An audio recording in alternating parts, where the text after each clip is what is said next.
Trinity Bluesboro is a member. As a part of our efforts through the Augusta convocation, the Lynchburg convocation has decided it wants a piece of the action too.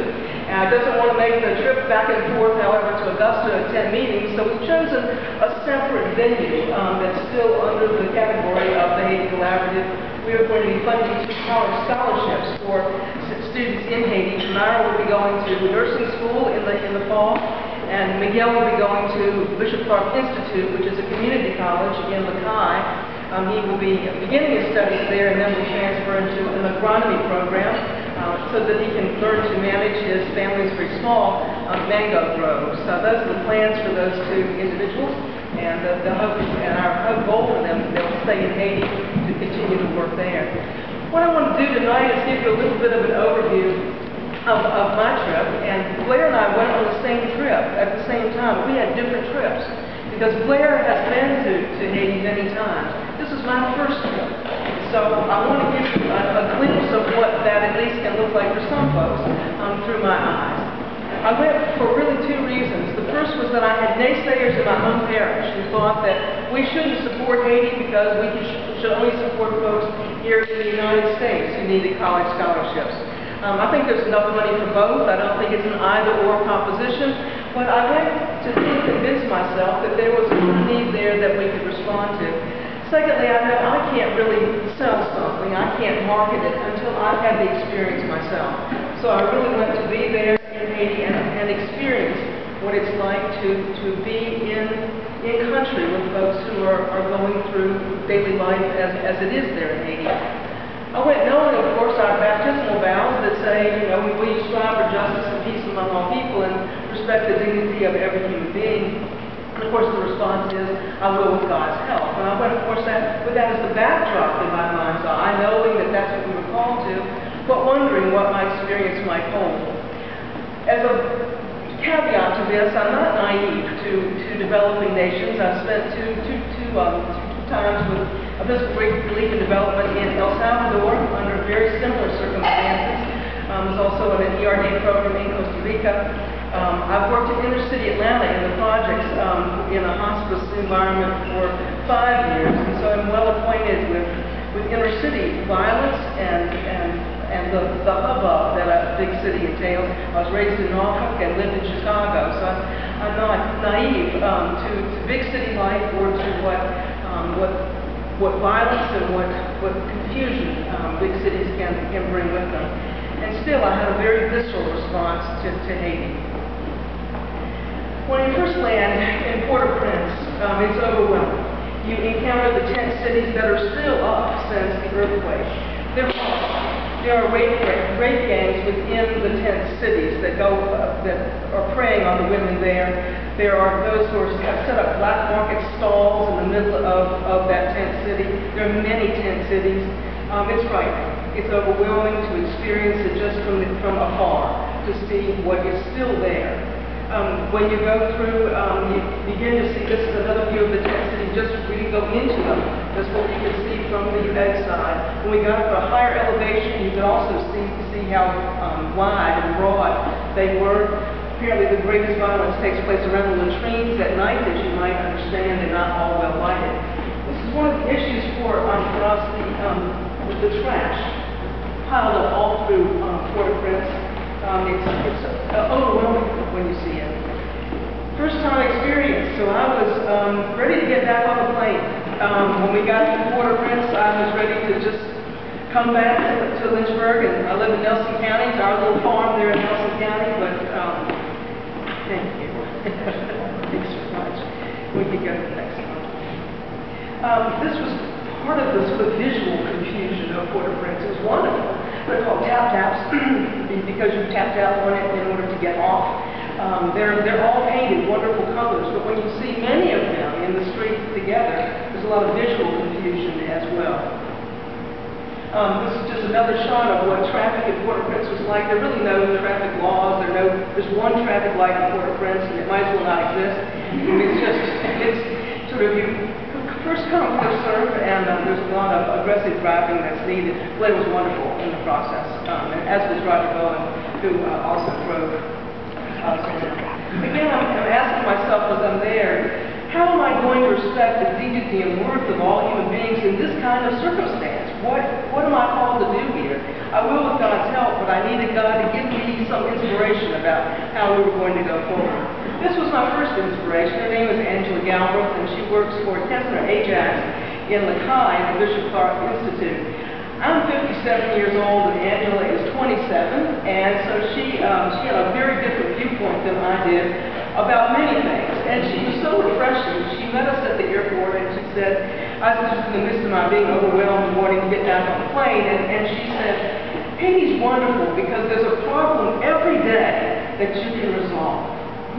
Very different perspective than I have. This is so overwhelming. How will we ever change anything in Haiti? So the first clue that things might be able to be a little bit different, I will with God's help, a problem to be resolved. Something that can be solved, some things quickly, other things take more time. Another person that gave me a bit of hope, and that was at the Bishop Clark Institute. This young lady is the secretary there. Wonderful smile, very engaged with what was going on in her environment, not overwhelmed by her circumstances, very responsive. Now, if this woman and Angela can both live in that environment and find a way to be resilient, find a way to address problems, then I'm beginning to think that maybe this 57-year-old can figure that out as well. This is Hilda Alcindor. She was another wonderful, I know with God's help, point of contact for me. Hilda is the director of the nursing school in Lebanon. She was raised in Haiti, came to the United States 20 years ago, and then went back to Haiti to begin the nursing school there. They call her the gendarme because she is quite the, she holds their feet to the fire. It's wonderful. They graduated from her school with a BSN that transfers into the United States if need be. Hang on just a moment. And these are not their students. These are the they get a BSN, and as a result of their training with Hilda, she won't release their grades until they prove to her they've got a commitment in Haiti to serve for 2 years.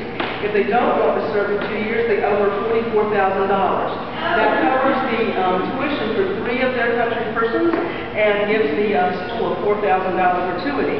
So no one's taken her up on that. And as a result, we know that those students are going to stay in Haiti at least for 2 years to give back to their country, which is wonderful. Hilda will be coming to the Lynchburg convocation in October to speak to our convocation meeting, and I'm sure she could make her trip over to Stanton as well if you would like to hear her speak.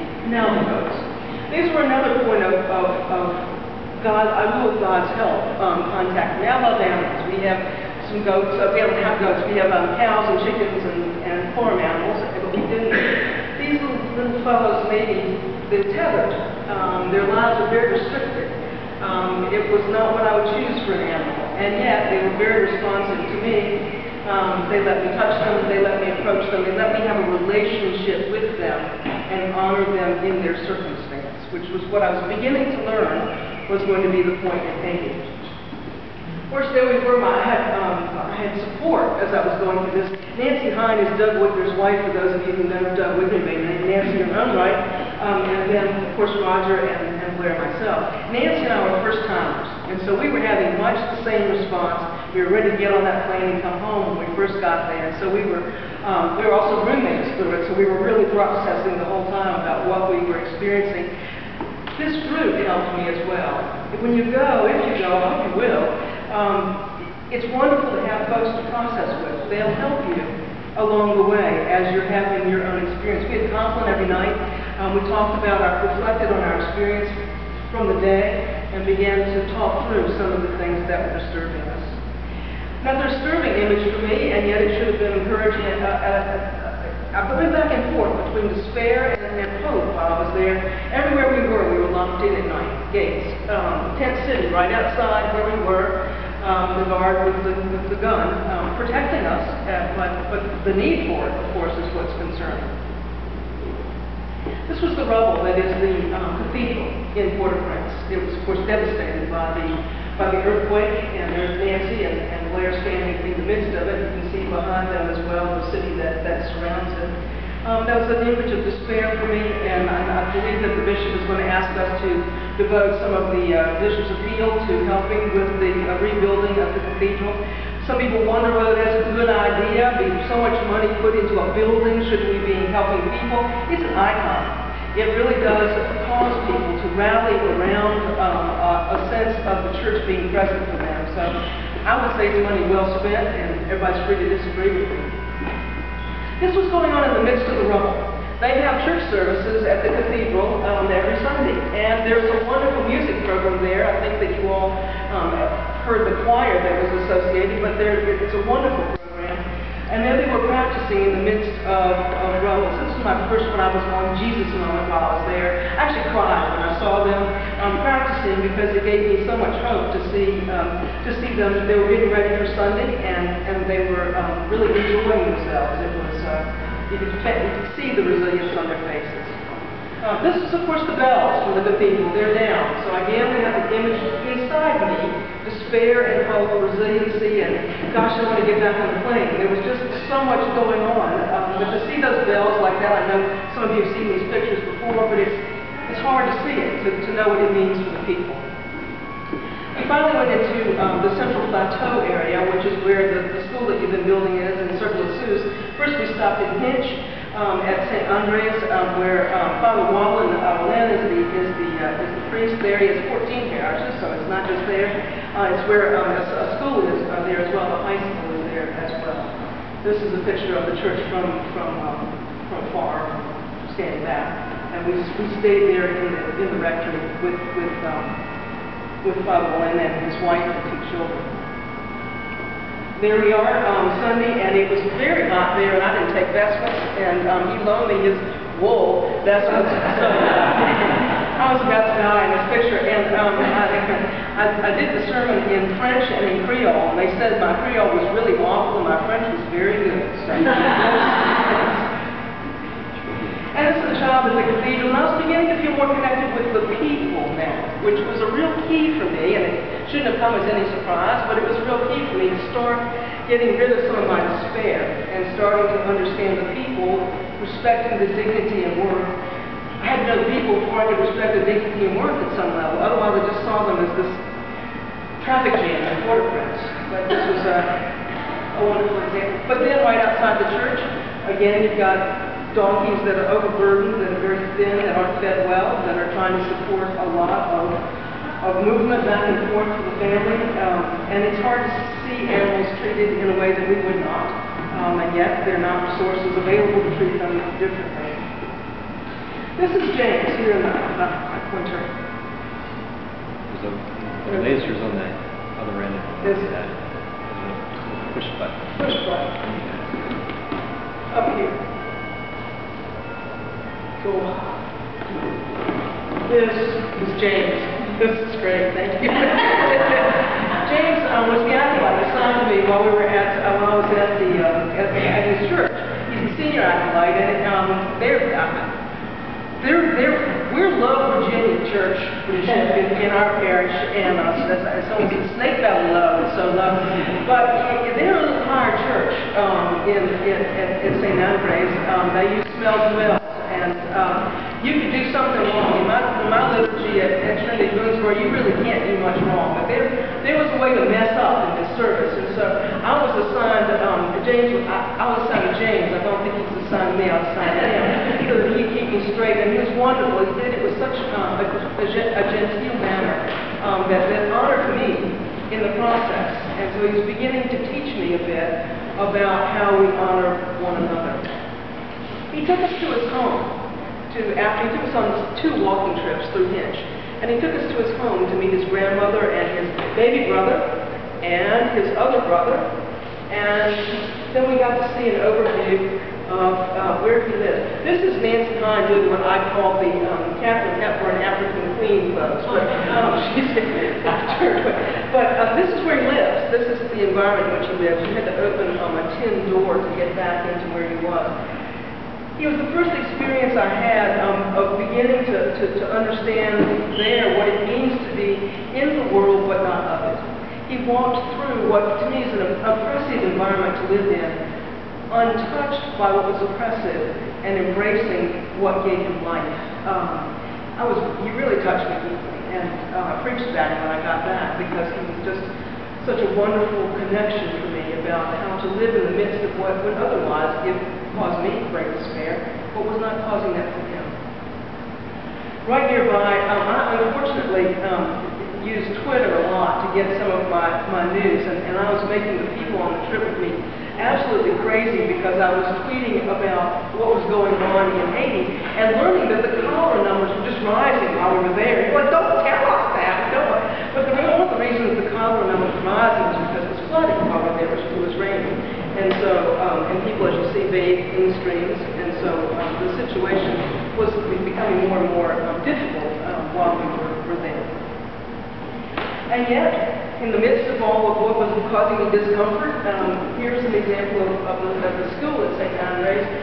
Wonderful attitude, all clean, everybody's clean, everybody's healthy, no incidents of cholera in this school, so their education is making a difference. It was a wonderful example to see them, of the view of the lower school there at St. Andre's. Wonderful attitude on the part of the children. Here's one child that gave me another vision of feeling more connected with what is hope in Haiti. A small child holding onto her father's hand. She was scared to death. It was the first day back, and she was, as sometimes children in this country can be, on the first day of school, and yet she was there ready for action. I mean, she's the future of Haiti. She's what Circle of Sus is about. She's what scholarships are about. As we know in this country, education it affects multiple generations, not just the person who's receiving the education.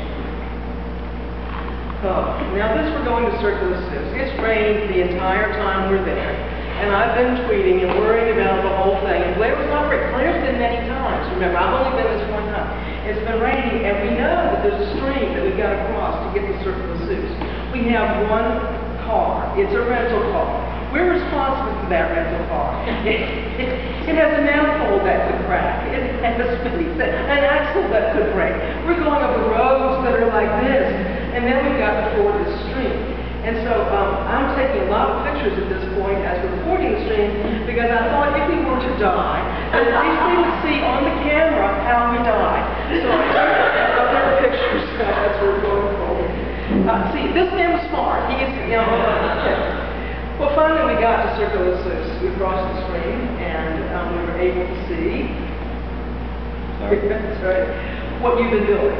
And this is, when we were there, the stage completion where it is wonderful. I've got a couple shots to show you, but of course you know, or I presume you know, that the existing school is to the side of this one that you have just built.